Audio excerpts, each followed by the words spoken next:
जय श्री कृष्ण। प्रेम क्या है? जीना और जानना तो आसान है, लेकिन कहना बहुत कठिन है।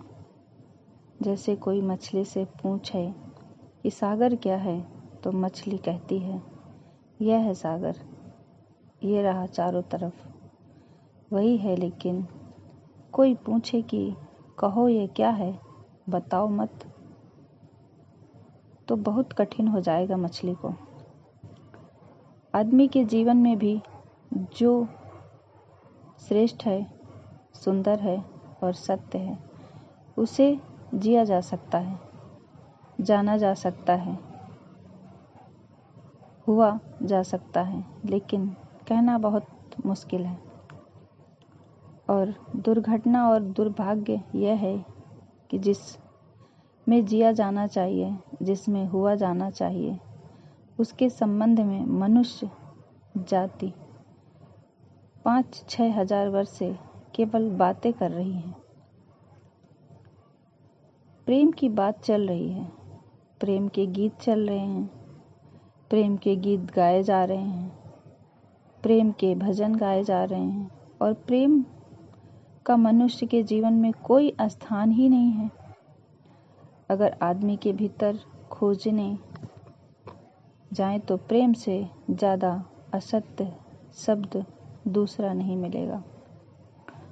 और जिन लोगों ने प्रेम को असत्य सिद्ध कर दिया है, और जिन्होंने प्रेम की समस्त धाराओं को अवरुद्ध कर दिया है,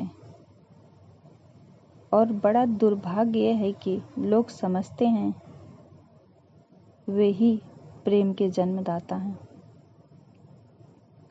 धर्म प्रेम की बातें करता है, लेकिन आज तक जिस प्रकार का धर्म मनुष्य जाति के ऊपर दुर्भाग्य की भांति छाया हुआ है, उस धर्म ने ही मनुष्य के जीवन से प्रेम के सारे द्वार बंद कर दिए हैं।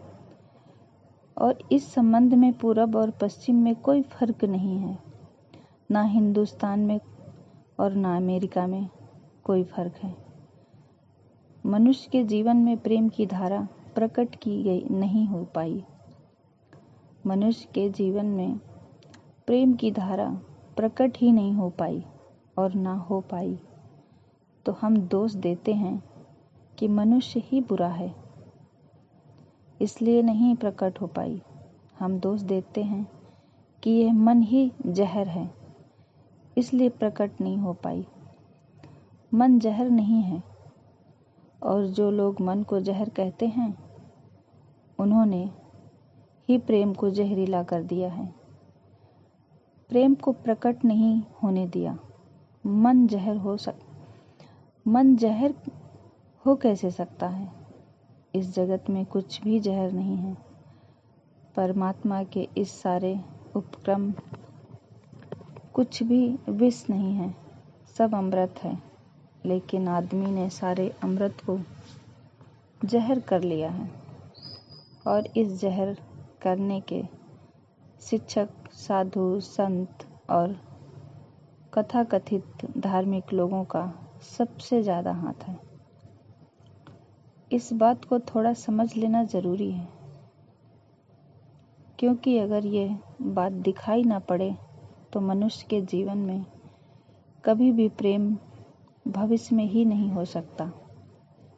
क्योंकि जिन कारणों से प्रेम नहीं पैदा हो सका है, उन्हीं कारणों को हम प्रेम प्रकट करने के आधार और कारण बना रहे हैं। हालतें ऐसी हैं कि गलत सिद्धांतों को अगर हजारों वर्ष तक दोहराया जाए तो फिर ये भूल भी जाते हैं कि सिद्धांत गलत हैं, और दिखाई पड़ने लगता है कि आदमी गलत है, क्योंकि उन सिद्धांतों को पूरा नहीं कर पा रहा।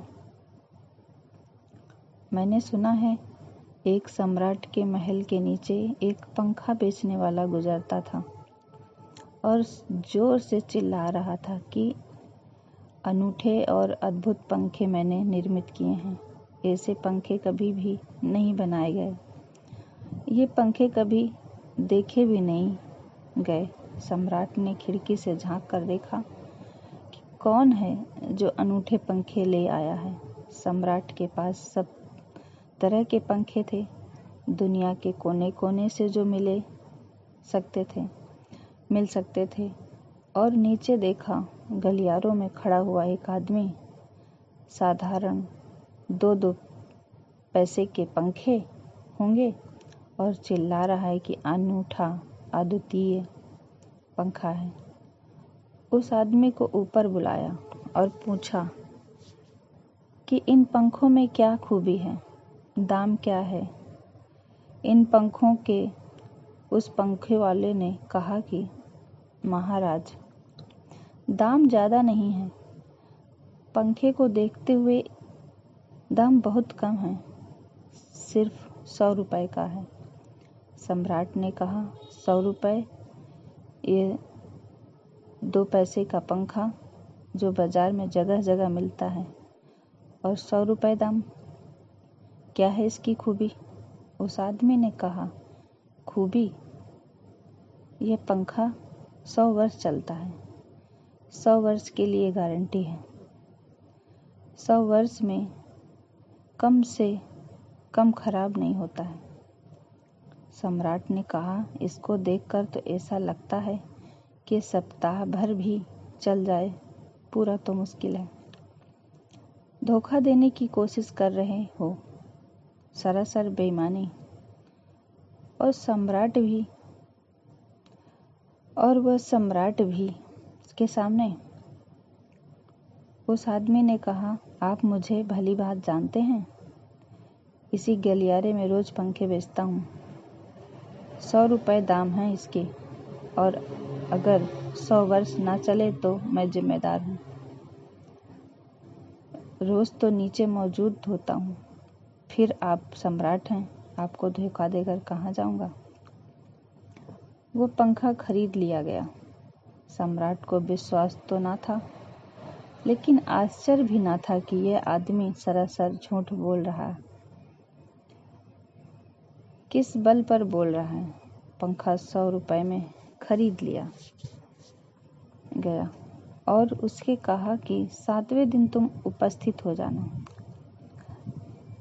2-4 दिन में ही पंखे की डंडी बाहर निकल गई। 7वें दिन तो वह बिल्कुल मुर्दा हो गया।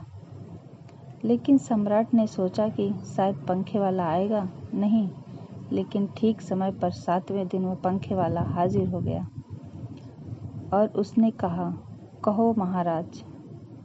उन्होंने कहा, कहना नहीं है, यह पंखा पड़ा हुआ है, टूटा हुआ। यह 7 दिन में ही यह गति हो गई। तुम कहते हो 100 वर्ष चलेगा। पागल हो या धोखेबाज, क्या हो? उस आदमी ने कहा कि मालूम होता है आपको पंखा झलना नहीं आता। पंखा तो 100 वर्ष चलता ही है।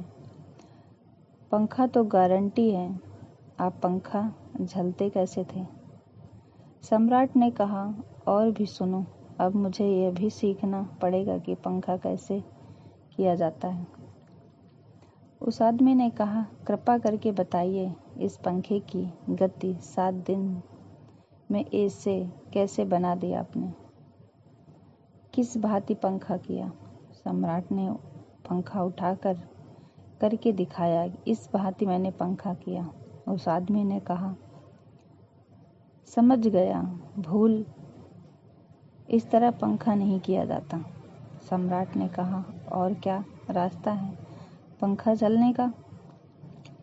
उस आदमी ने कहा, पंखा पकड़िए, सामने और सिर को हिलाइए। पंखा पकड़िए, सामने और सिर को हिलाइए।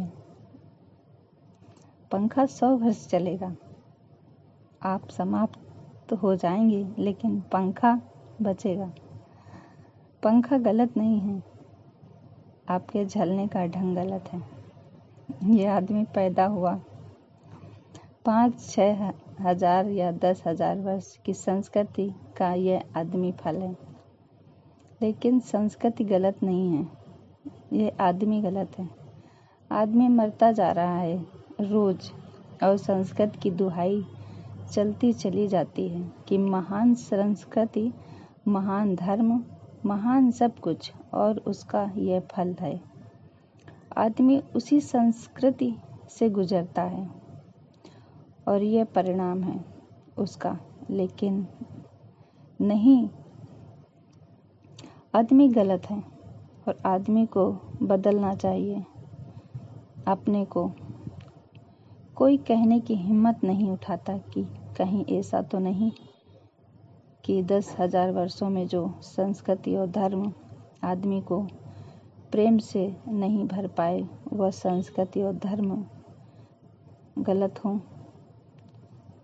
और अगर 10,000 वर्षों में आदमी प्रेम से नहीं भर पाए तो आगे कोई संभावना है इसी धर्म और संस्कृति के आधार पर आदमी कभी प्रेम से भर जाए। 10,000 वर्षों में जो नहीं हो पाया वो आगे भी 10,000 वर्षों में होने वाला नहीं है, क्योंकि आदमी यही है, कल भी यही होगा।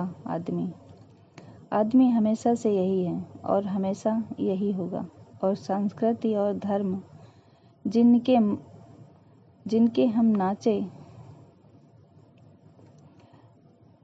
हम नारे दिए चले जाते हैं, और संतों और महात्माओं की जिनकी दुहाइयाँ दिए चले जाते हैं, सोचने के लिए हम तैयार नहीं कि कहीं हमारे बुनियादी चिंतन की दिशा भी तो गलत नहीं है। मैं कहना चाहती हूँ कि वह गलत है और गलत का सबूत है। यह आदमी और क्या खूब सबूत होता है। यह क्या सबूत होता है? एक बीज को हम बोएं और फल जहरीले और कड़वे हो तो क्या सिद्ध होता है? सिद्ध होता है कि वह बीज जहरीला और कड़वा रहा होगा। हालांकि बीच में पता लगाना मुश्किल है कि उससे जो फल पैदा होंगे वे कड़वे पैदा होंगे। बीज से कुछ खोजबीन नहीं की जा सकती। बीज को तोड़-फोड़ कोई पता नहीं चल सकता कि इसमें जो फल पैदा होंगे वे कड़वे होंगे। बीज को बोवो 100 वर्ष लग जाएंगे। वृक्ष होगा, बड़ा होगा, आकाश में फैलेगा, तब फल आएंगे और तब पता चलेगा कि वे कड़वे हैं।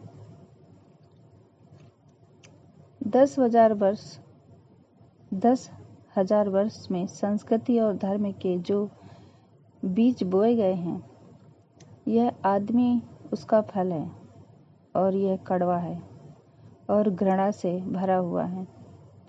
लेकिन उसी की दुहाई दिए चले जाते हैं हम और सोचते हैं कि उसमें प्रेम हो जाएगा।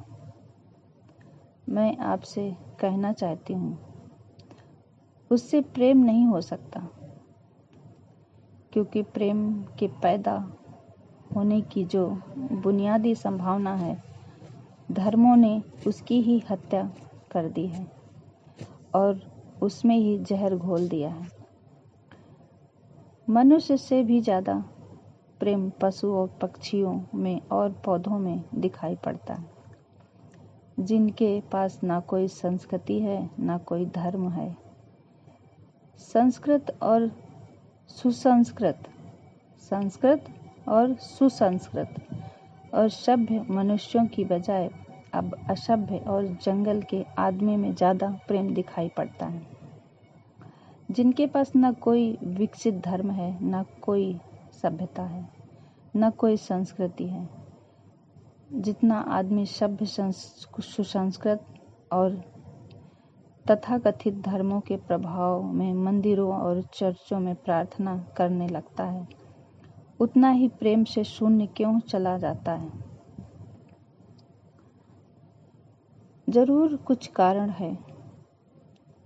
और 2 कारणों पर मैं विचार करना चाहता हूँ।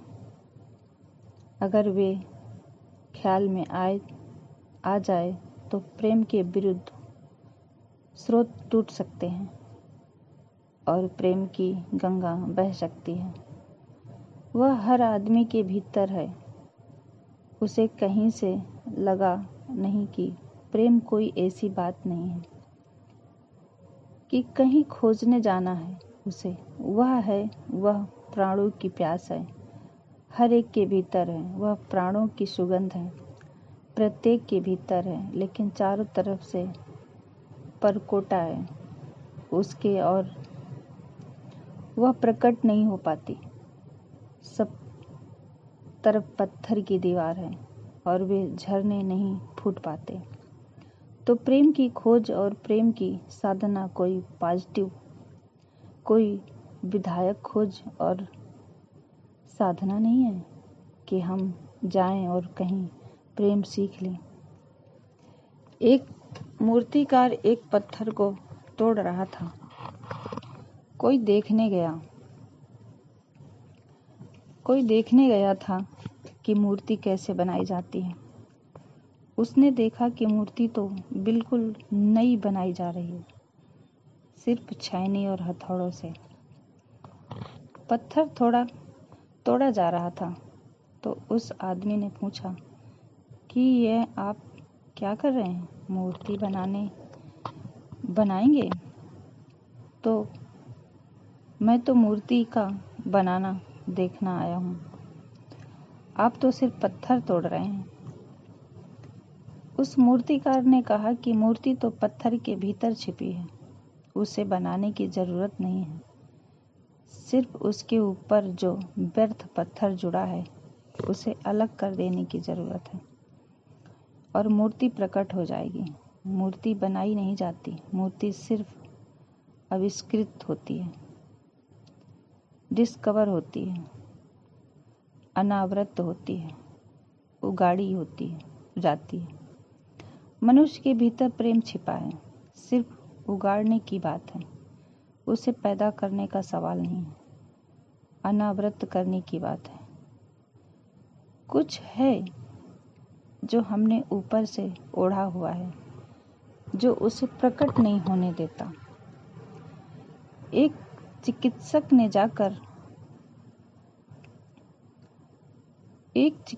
से जाकर आप पूछें कि स्वास्थ्य क्या है, और दुनिया का कोई चिकित्सक नहीं बता सकता कि स्वास्थ्य क्या है। बड़े आश्चर्य की बात है, स्वास्थ्य पर ही तो सारा चिकित्सा शास्त्र खड़ा है, सारी मेडिकल साइंस खड़ी है, और कोई नहीं बता सकता कि स्वास्थ्य क्या है। लेकिन चिकित्सक से पूछे कि स्वास्थ्य क्या है तो वह कहेगा, बीमारियों के बाबत हम बता सकते हैं कि बीमारियां क्या हैं, उनके लक्षण हमें पता हैं, एक बीमारी की अलग अलग परिभाषा हमें पता है। स्वास्थ्य का हमें कोई भी पता नहीं है। इतना हम कह सकते हैं कि जब कोई बीमारी नहीं होती तो जो होता है वह स्वास्थ्य है। स्वास्थ्य तो मनुष्य के भीतर छिपा है, इसलिए मनुष्य की परिभाषा के बाहर है। बीमारी बाहर से आती है, इसलिए बाहर से परिभाषा की जा सकती है। स्वास्थ्य भीतर से आता है, उसकी कोई परिभाषा नहीं की जा सकती। इतना ही हम कह सकते हैं कि बीमारियों का अभाव स्वास्थ्य है, लेकिन यह स्वास्थ्य की कहाँ से परिभाषा हुई? स्वास्थ्य के संबंध में तो हमें कुछ भी न कहा कि बीमारी नहीं है, तो बीमारियों के संबंध में कहा। सच यह है कि स्वास्थ्य पैदा नहीं करना होता, या तो छिप जाता है बीमारियों में, या बीमारियां हट जाती हैं तो प्रकट हो जाता है। स्वास्थ्य हमें है, स्वास्थ्य हमारा स्वभाव है। प्रेम हमसे है, प्रेम हमारा स्वभाव है। स्वास्थ्य हमसे है, स्वस्थ हमारा स्वभाव है। प्रेम हमसे है और प्रेम हमारा स्वभाव। इसलिए ये बात गलत है कि मनुष्य को समझाया जाए कि तुम प्रेम पैदा करो। सोचना यह है कि प्रेम पैदा क्यों नहीं हो पा रहा, बाधा क्या है, अड़चन क्या है, कहाँ रुकावट डाल दी गई। अगर कोई भी रुकावट ना हो तो प्रेम प्रकट होगा।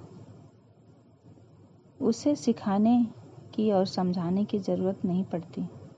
अगर मनुष्य के ऊपर गलत संस्कृति और गलत संस्कार की धाराएं और बाधाएं ना हो तो हर आदमी प्रेम को उपलब्ध होगा ही। यह अनिवार्यता है। प्रेम से कोई बच ही नहीं सकता। प्रेम स्वभाव है। गंगा बहती है हिमालय से, बहेगी गंगा, उसके प्राण है, उसके पास जल है, वह बहेगी और सागर को खोज ही लेगी। ना किसी पुलिस वाले से पूछेगी, ना किसी पुरोहित से पूछेगी सागर कहाँ है। देखा किसी गंगा को चाहे रास्ते पर खड़े होकर पूछते ही सागर कहाँ है। उसके प्राणों में है छिपी सागर की खोज और ऊर्जा है। तो पहाड़ तोड़ेगी, मैदान तोड़ेगी और पहुंच जाएगी सागर तक। सागर कितना ही दूर हो, कितना ही छिपा हो, खोज ही लेगी ना। और कोई रास्ता नहीं है, कोई गाइड बुक नहीं है कि जिससे पता लगा के कहाँ से जाना है, लेकिन पहुंच जाती है।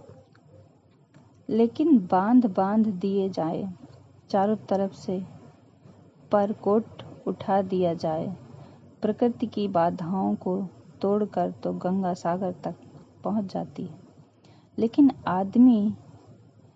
लेकिन अगर आदमी की इंजीनियरिंग की बाधाएं खड़ी कर दी जाएं, तो हो सकता है गंगा सागर तक न पहुंच पाए। यह भेद समझ लेना जरूरी है। प्रकृति की कोई बाधा असल में बाधा नहीं है, इसलिए गंगा सागर तक पहुंच जाती है, हिमालय को काट कर पहुंच जाती है। लेकिन आदमी इजाद करे तो गंगा को सागर तक नहीं भी पहुंचने दे सकता। प्रकृति का तो एक ऐसा संयोग है, प्रकृति तो एक हार्मनी है। वहाँ जो बाधा दिखाई पड़ती है वह भी शायद शक्ति को जगाने के लिए चुनौती है। वहाँ जो विरोध की खाई पड़ता है, वहाँ जो विरोध भी दिखाई पड़ता है, वह भी शायद भीतर प्राणों में छिपा है। उसे प्रकट करने के लिए बुलावा है। वहाँ शायद कोई बाधा नहीं है। वहाँ हम बीज को दबाते हैं। जमीन में दिखाई पड़ता है कि जमीन की एक परत बीज के ऊपर पड़ी है, बाधा दे रही है, लेकिन वह बाधा नहीं दे रही। अगर वह परत न होगी तो बीज अंकुरित भी नहीं हो पाएगा। ऐसे दिखाई पड़ता है एक परत जमीन की बीज को नीचे दबा रही है, लेकिन वह परत दबा इसलिए रही है ताकि बीज दबे, गले और टूट जाए और अंकुर बन जाए। ऊपर से दिखाई पड़ता है कि वह जमीन बाधा दे रही है, लेकिन वह जमीन मित्र है और सहयोग कर रही है बीज को प्रकट करने के में। प्रकृति को एक हार्मनी है, एक संगीतपूर्ण तलबद्धता है। लेकिन आदमी ने जो निसर्ग के ऊपर इंजीनियरिंग की है, जो उसने अपनी यांत्रिक धारणाओं को ठोकने की और ठिकाने की कोशिश की है, उसे गंगाएं रुक गई हैं, जगह जगह अवरुद्ध हो गई हैं। और फिर आदमी को दोष दिया जाता है किसी बीज को दोष देने की जरूरत नहीं है। अगर वह पौधे न बन पाए तो हम कहेंगे कि जमीन नहीं मिली होगी ठीक, पानी नहीं मिला होगा ठीक, सूरज की रोशनी नहीं मिली होगी ठीक। लेकिन आदमी के जीवन में खिल ना पाए फूल प्रेम का तो कहते हैं कि तुम हो जिम्मेदार। और कोई नहीं कहता कि भूमि ना मिली होगी ठीक, पानी ना मिला होगा ठीक, सूरज की रोशनी ना मिली होगी ठीक। इसलिए आदमी का पौधा अवरुद्ध रह गया, विकसित नहीं हो पाया, फूल तक नहीं पहुंच पाया। मैं आपसे कहना चाहती हूँ कि बुनियादी बाधाएं आदमी में खड़ी की हैं। प्रेम की गंगा तो बह सकती है, पर परमात्मा के सागर तक पहुंच सकती है। आदमी बना इसलिए है कि वह बढ़े और प्रेम बहे, परमात्मा तक पहुंच जाए। लेकिन हमने कौन सी बाधाएं खड़ी की हैं?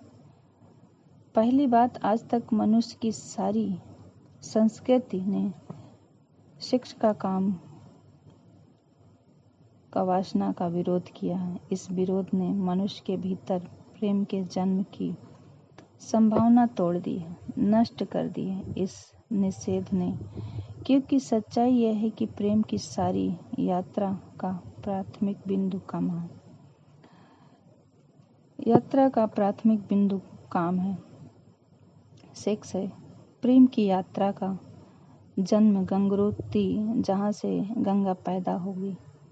प्रेम ही वह सेक्स है, वह काम है, और उसके सब दुश्मन हैं। सारी संस्कृति और सारे धर्म और सारे गुरु और सारे परमात्मा तो गंगोत्री पर ही चोट कर दी, वहीं रोक दिया। पाप है, काम है, अधम है, काम है, जहर है, काम है।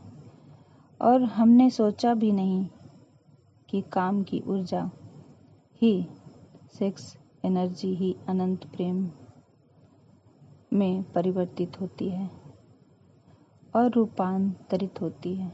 प्रेम का जो विकास है वो काम ही शक्ति की ट्रांसफॉर्मेशन है, वह उसी का रूपांतरण है।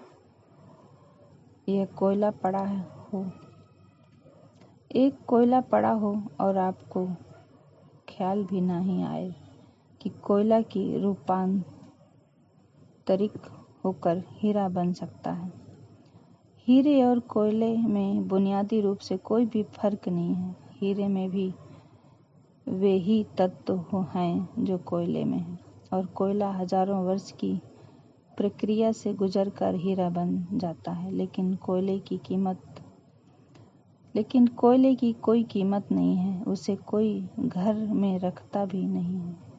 तो ऐसी जगह जहाँ दिखाई ना पड़े, और हीरे को लोग छातियों पर लटका कर घूमते हैं कि वह दिखाई पड़े।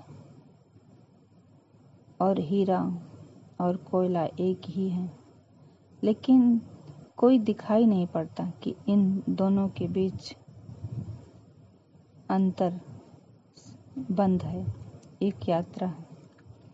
कोयले की शक्ति ही हीरा बनती है, और अगर आप कोयले के दुश्मन हो गए, जो कि हो जाना बिल्कुल आसान है, क्योंकि कोयले में कुछ भी नहीं दिखाई पड़ता, तो हीरे के पैदा होने की संभावना भी समाप्त हो गई। कोयला ही हीरा बन सकता था।